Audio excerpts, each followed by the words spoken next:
For many role players, the old D&D modules molded our intuitions of the game, for these were the official modules from the company, viewed as the practical application of all of the rules.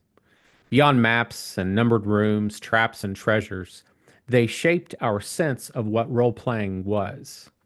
Not all, but most of those modules carried an implicit structure. There was an overarching plot to complete. Usually, an NPC encounters the party and, often with little in the way of subtlety, gives a quest. Clues were guaranteed, placed in spots where the PCs were led to. A storyline was waiting to unfold, a destination we were expected to reach. The game was the following of a path. Module after module reinforced this pattern. There was always a villain to find, a final chamber to reach, and a climactic battle waiting at the back pages of the module.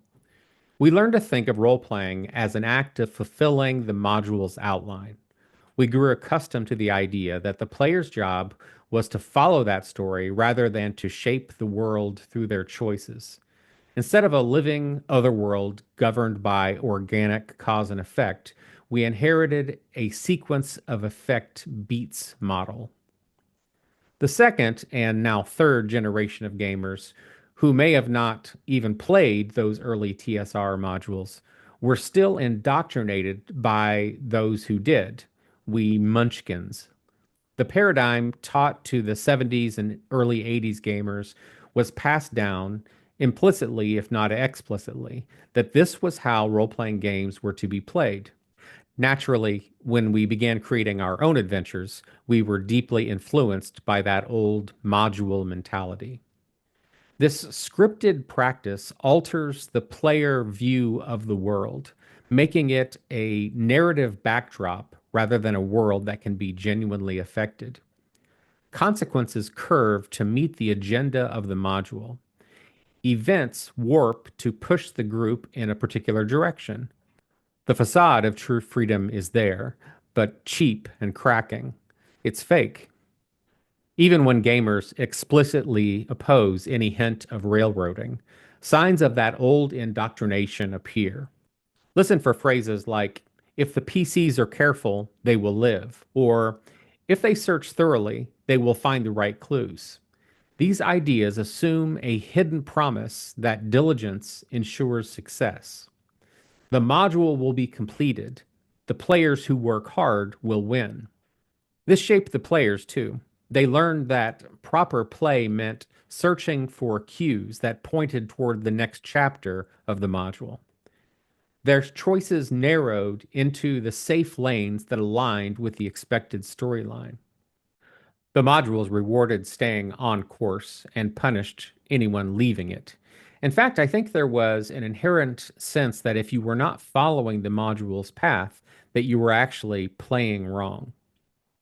The sense of genuine choice and discovery gets replaced with a sense of solving someone else's puzzle or jumping through a set of narrative hoops. When the players start feeling lost in the module, they say something like, "What are we supposed to do?" Numerous adjacent habits also arose from this. Notably, and to its detriment, was the GM's fear of the players sliding away from the quest. We were trained to believe that if the players missed a clue, it was the GM's job to somehow shepherd them back on course. Scatter more hints, slide in another NPC, reshape a scene, line the path with irresistible breadcrumbs until the group wandered back toward the intended revelation. If an important NPC held the key, then no matter what the PCs did, that NPC would somehow end up in the same room, the same tavern, at the same campfire. Fate bent around the needs of the scripted outline. Choice and action became often irrelevant to the grand scheme of things. Also, on a global level, the good guys were ultimately supposed to win. Look at the ending of all those modules. No matter the bloodshed, no matter the losses along the way, the good realms are supposed to remain. The king gets saved, the evil cult is defeated, the vital relics get recovered. The land is perhaps bloodied and bruised, but it's safe. The good gods remain supreme, all because the module said so. The modules fostered the misapplication of novel writing within role playing games. What works as great literature does not work in role playing games, at least not when playing to their unique strength. Lord of the Rings is masterful and had to end as it did, with a eucatastrophe, as Tolkien called it.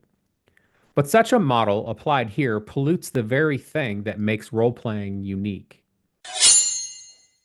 What we should have learned instead was quite different. The role playing game world exists as an independent, organic entity. Some, albeit a minority, of those old modules gave us hints at this paradigm, but they were overshadowed by the dominant scripted modules. A real other world is only bound to its internal consistency. Fate, where the PCs are concerned, is dangerous or perhaps downright cancerous to the role playing game enterprise. People fail in life even when they try their hardest. People die even when they act carefully. Effort does not equal survival, insight, or victory. When players recognize that they are not earning an A for effort, the world becomes much more convincing. Their choices carry weight, but they guarantee nothing. The GM is free to finally become fair because predestination is absolutely dead. The villages can burn, kingdoms can crumble, darkness can spread because the PCs were too late or careless or unlucky or elsewhere or and this is the vital point because it is simply what happened. Even if the PCs did everything right in their sphere of control, if the long chain of events led to the logical conclusion that evil wins, let it win. Outcomes are shaped by actions arbitrated in good faith, without safety nets or some divine guarantees. Only when we cast off those old deterministic habits can the world truly feel real to the players. They dwell inside these worlds through their PCs. The only constraint on characters, players or not, is consistency. Are they behaving as they would, given their world, their upbringing, their experiences, and so forth?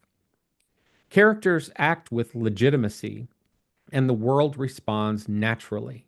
It's an organic environment with its own momentum, its own perils, its own mysteries. Choose this model of a world over anything like a script. Choose consequence over choreography. But this does not mean that it's a shallow setting where the players merely march from dungeon to dungeon, killing one more pack of monsters, scooping up another pile of treasure, and repeating this cycle like hamsters on a wheel. To reach its height, we must consciously change, breaking from the old paradigm completely. The world must be governed with genuine, unforced, and unbiased causation. Events must unfold because of what is happening, the myriad influences of people, monsters, magics, or whatever. Even weather can alter events in the world.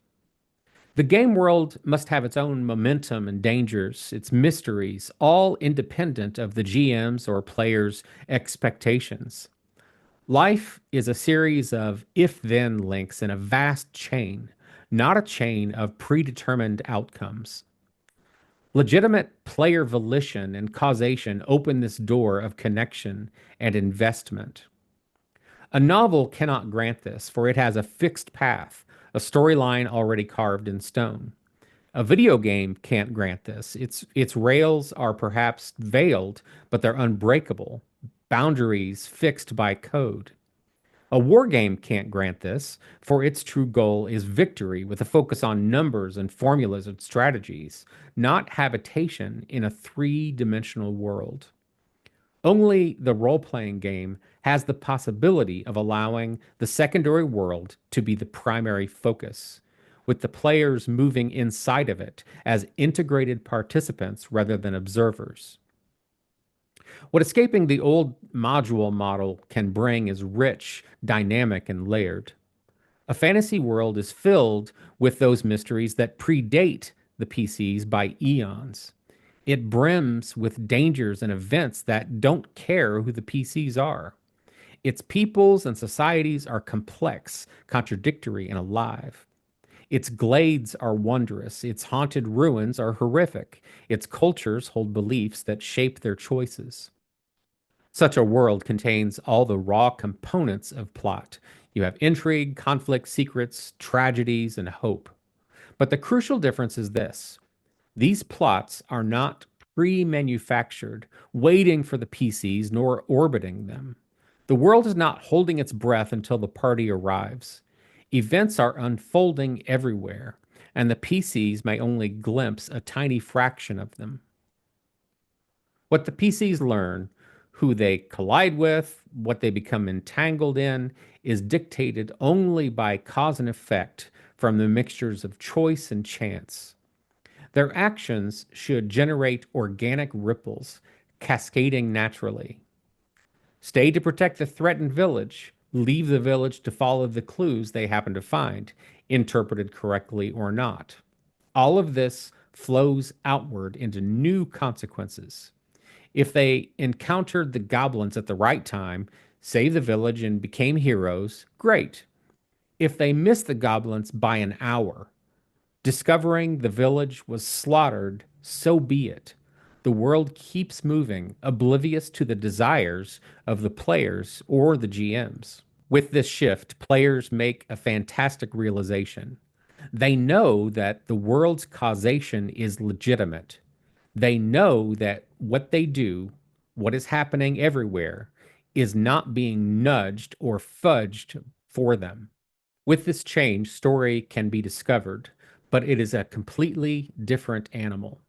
It is not predetermined, not scripted, not even steered. It is emergent, a natural result of actions in the real imagined world. There's no need for GMs to fret that the plot will be missed. This world still has hundreds of relevant events in each region they could become involved in. Many more opportunities for the PCs to act on than they would ever have time to do. What will they gravitate towards? Why? And in what particular ways? Change is hard for many reasons, especially when the changes are so deeply rooted, so ancient, as in this case. This is why most people never leave the role playing game system that they first learned. The old rhythms feel safe. Nostalgia pulls us back. We expect to relive the familiar flow.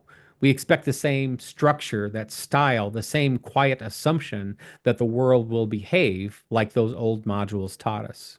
Shifting to legitimate cause and effect requires breaking all of that.